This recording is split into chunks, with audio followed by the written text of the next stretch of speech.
Сәлем достар, қалайсыздар? Менің жаңадан ашылған каналыма қош келдіңіздер. Біздер бүгін бір жас қыз балаға арналған тойға шақыруды жасауды үйренеміз. Алдымен фон розовый деп пиксартқа жазып, осындай фон таңдап аламыз. Әдемі фондарын қараймыз. Гүлді, мысалы, қыз балаға келетін бір жасқа мен осындай фонды таңдап алдым. Скачать изображение дейміз. Және де осы бір жасқа келетін қыз баланың суретін іздеп скачать етіп аламыз телефонымызға. Девочка рисунок деп жазсаңыздар шығады. Бізге фонымызға келетін розовый фонға розовый қыз баланы таңдаймыз. Түстер үйлесімділігі болу керек.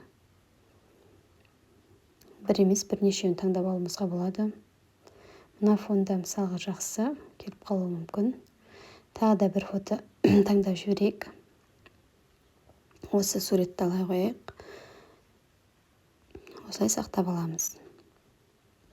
Мына суретті де алуымызға болады, міне. Скачать изображение деп өзіміздің галереямызға түседі. Енді көбісі капкатпен жұмыс жасайды ғой, біздер иншотпен жұмыс жасауды үйренетін боламыз. Жаңа таңдап алған фонымызды қоямыз да.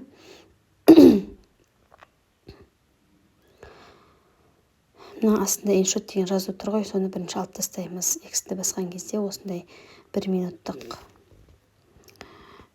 реклама шығады, соны өткізіп жібереміз. Міне біз суретімізді осылай созып аламыз. Қалағанымызша, өйткені қазір текст жазған кезде бізге қысқа болып қалмау керек. Және бұны үстіде міне копия деген тұр. Бірнеше есе көбейту. Соны бір 3-4 рет басып қоямыз керегімізше.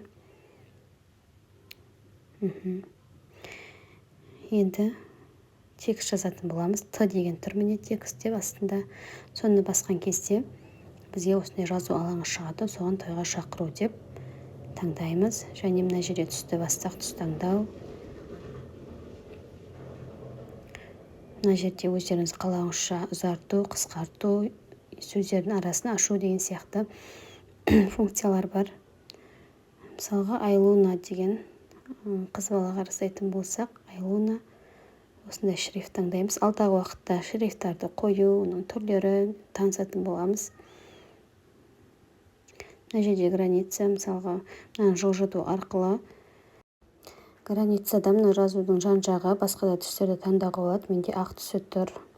Тен деген мынадай көлеңке түседі, бірақ та ондай көлеңке керек емес бізге.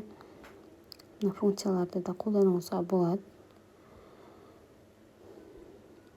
Светить дегенге бассаңыздар, бұл жерде жарықтандыру.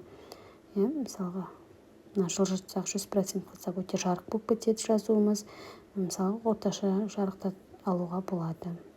Этикетканы бассақ, әртүрлі мынандай рамкалар шығады. Бізге рамканың қажеті жоқ. 0-да басамыз.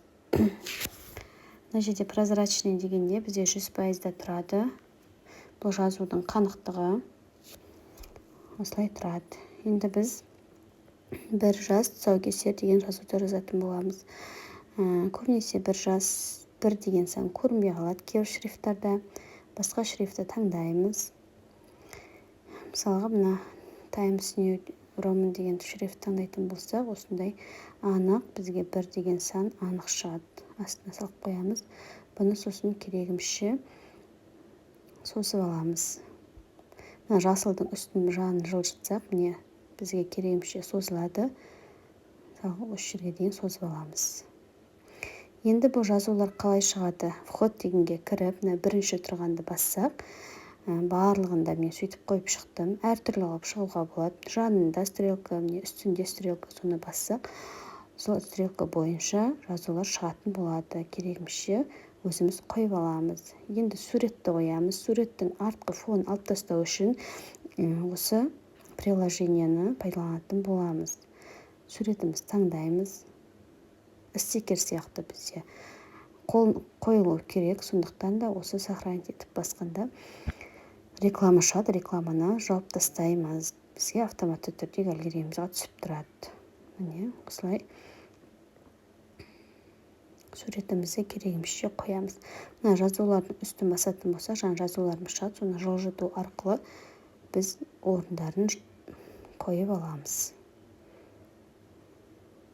Суретті де шығу реті жаңағы текст шыққандағыдай осыны қойып созып аламыз. Сонда бізде осындай әдемі жазу мен фон бірінші беті дайын болды.